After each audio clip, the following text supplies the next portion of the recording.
चार साधु और चोर। चार साधु थे।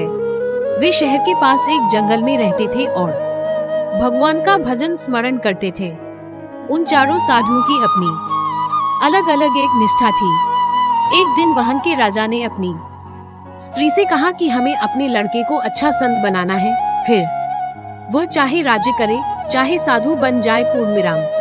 रानी बोली कि महाराज, जो संत बनना चाहता है वही संत बन सकता है, दूसरे के बनाने से कैसे बन जाएगा। आपका और मेरा उद्योग थोड़े ही काम करेगा। राजा ने कहा कि इसका एक उपाय है सत्संग। सठ सुधर ही सत्संगति पाए, पारस परस कुधात सुहाई। रानी बोली कि ऐसा कोई अच्छा संत है जिसके पास लड़के को भेजें। राजा बोला कि यहाँ पास में ही जंगल में चार अच्छे संत रहते हैं, उनके पास लड़के को भेज देते हैं। इस प्रकार राजा और रानी बातें कर रहे थे। रात्रि का समय था। देवयोग से एक चोर जो चोरी करने के उद्देश्य से वहां आया था, छिपकर उनकी बातें सुन रहा था। उस चोर के मन में आया कि चोरी करने से तो मैं फंस भी सकता हूँ, पर साधु बन जाऊं तो काम बन जाएगा, राजकुमार आएगा और मेरा चेला बन जाएगा, फिर चोरी करने की क्या जरूरत है। चोर ने गेरुआ वस्त्र पहन लिए और जंगल में चला गया। उसके मन में आया कि कोई पूछेगा तो मैं क्या उपदेश दूंगा। ऐसा सोचकर वह चार संतों में से पहले संत के पास गया और पूछा कि महाराज, कल्याण कैसे हो। संत ने कहा, भाई, किसी का जी मत दुखाओ, किसी को दुख मत दो, दिल किसी का मत दुखा, ये दिल खुदा का नूर है। चोर बोला, और महाराज। संत बोले, और की जरूरत नहीं, इसे एक बात से ही काम बन जाएगा। चोर दूसरे संत के पास पहुंचा और बोला कि महाराज, मैं कल्याण चाहता हूँ, कोई उपाय बताओ।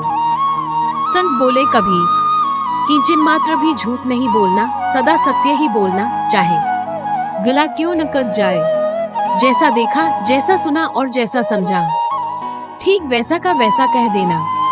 सांझ बराबर तप नहीं, झूठ बराबर पाप पूर्णविराम। जाके हृदय सांझ है, ताकि हृदय आप दीर्घविराम। चोर बोला, और कोई बात। संत बोले, और की जरूरत नहीं है। अब वह चोर तीसरे संत के पास गया और बोला कि महाराज, मेरा कल्याण कैसे हो। संत बोले, सीधी सादी बात है, रात दिन राम राम करो। जुक्ति बताओ जाल जी, राम मिलन की बात पूर्णविराम। मिल जासी ओ माल जी, राम रतो दिन रात। चोर बोला, और कोई उपाय। संत बोले, और उपाय की जरूरत नहीं है। अब वह चौथे संत के पास पहुंचा और बोला कि महाराज, कल्याण कैसे हो। संत बोले, भाई, एक भगवान के शरण हो जाओ। मन में यह बात अटल रहे कि मैं तो केवल भगवान का हूँ। जैसे विवाह होने के बाद लड़की के मन में यह बात दृढ़ हो जाती है कि मैं कुंवारी नहीं हूँ, मेरा विवाह हो गया है, ऐसे ही मन में यह बात दृढ़ हो जाए कि मैं भगवान का हो गया, अब मैं और किसी का नहीं हो सकता, मेरे तो गिरधर गोपाल, दूसरों न कोई। चोर बोला, और कोई बात। संत बोले, और की जरूरत ही नहीं, इतना ही काम है। चोर ने चारों संतों से चार बातें सीख ली और आगे जाकर बैठ गया। अब राजा आया। वो क्रमश चारों संतों के पास गया। चारों ने एक एक बात कह दी। राजा ने देखा कि आगे पांचवा साधु भी बैठा है। राजा उसके पास भी गया और प्रार्थना की कि महाराज, कृपा करके कल्याण की बात बताए। वह साधु वेशधारी चोर चुपचाप ध्यान में बैठा रहा, कुछ बोला नहीं। राजा ने ज्यादा प्रार्थना की तो वो बोला, मैं जैसा बताऊंगा वैसा करोगे। राजा ने कहा कि हाँ महाराज, वैसा ही करूंगा। बोला, किसी का जी मत दुखाओ पूर्णविराम। राजा बोला, और कोई पाठ हो। वी बोला, सदा सत्य बोलो। राजा बोला, दूसरी कोई पाठ हो। वी बोला, भगवान के नाम का जप करो। राजा बोला, और कुछ बताइए। वी बोला, भगवान के शरण हो जाओ। राजा बोला, महाराज, और कोई बात है। वी बोला, संत जैसा कहे वैसा कर दो। राजा ने मन में विचार किया कि यह संत ज्यादा ऊंचा है। अन्य संतों ने तो एक एक बात कही, पर इन्होंने बातें कह दी। राजा बड़े सरल स्वभाव का था। उसको मालूम नहीं था कि संत की पहचान इस तरह नहीं होती। राजा लौटकर महल में आ गया। रात होने पर वह चोर फिर छिपकर महल में आया। जब राजा रानी के पास गया तब वह चोर दरवाजे के पीछे छिपकर उनकी बातें सुनने लगा। रानी ने पूछा कि क्या बात हुई। राजा ने कहा कि मैं जंगल में संतों के दर्शन करके आया हूँ। मैं तो 4 ही संत समझता था, पर वहाँ 5 संत बैठे थे। रानी बोली, वहाँ जाकर आपने क्या कहा? राजा बोला, मैंने भगवत प्राप्ति की बात पूछी तो उनमें से एक संत ने कहा कि किसी का जी मत दुखाओ, दूसरे ने कहा कि सदा सत्य बोलो, तीसरे ने कहा कि नाम जप करो, चौथे ने कहा कि भगवान के शरण हो जाओ। परंतु 5वें संत ने उन चारों संतों की 4 बातें भी बताई और साथ में 5वीं बात ये बताई कि संत की आज्ञा का पालन करो। राजा और रानी दोनों सच्चे और सरल स्वभाव के थे। उन्होंने विचार किया कि वह 5वां संत ठीक है, अपने लड़के को उसी के पास भेजो। उनकी बातों का चोर पर बड़ा असर पड़ा कि अरे, मैंने तो नकली बात कही। उस पर भी राजा ने श्रद्धा कर ली। अगर सच्ची बात कहूँ तो कितनी मौज हो जाए। राजा के सद्भाव के कारण चोर का हृदय बदल गया। वो सच्चा साधु हो गया और जंगल में निकल गया।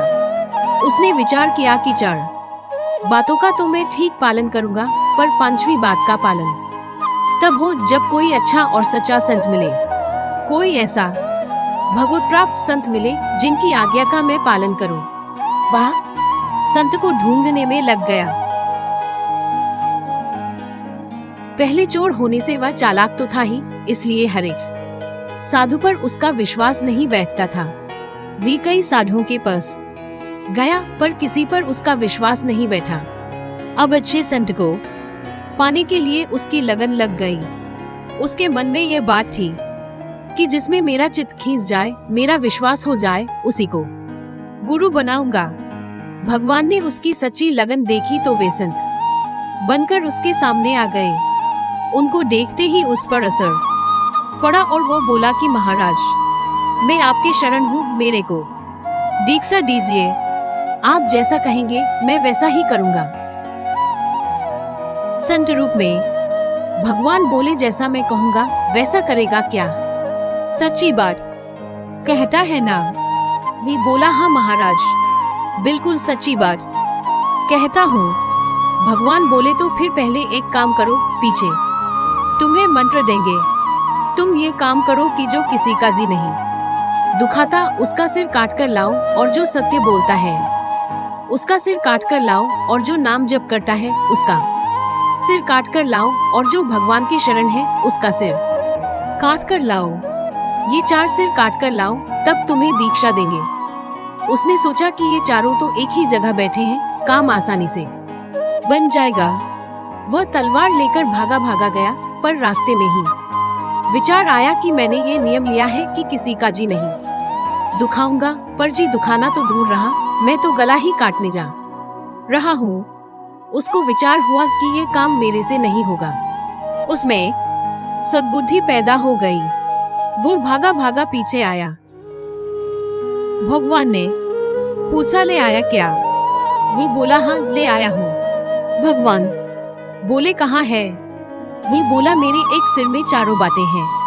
मैं कभी किसी का जी नहीं दुखाता, सदा सत्य बोलता हूँ, नाम जप करता हूँ और भगवान के शरण हूँ। ये 4 बातें मेरे में हैं, अतः मैं अपना ही सिर काटकर आपको देता हूँ।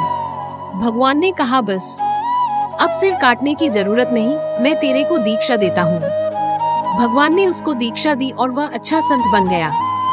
इस प्रकार चालाकी से 5 बातें धारण करने से भी चोर को भगवान मिल गए और वह संत बन गया। अगर कोई सच्चे हृदय से 5 बातों को धारण कर ले तो फिर कहना ही क्या है।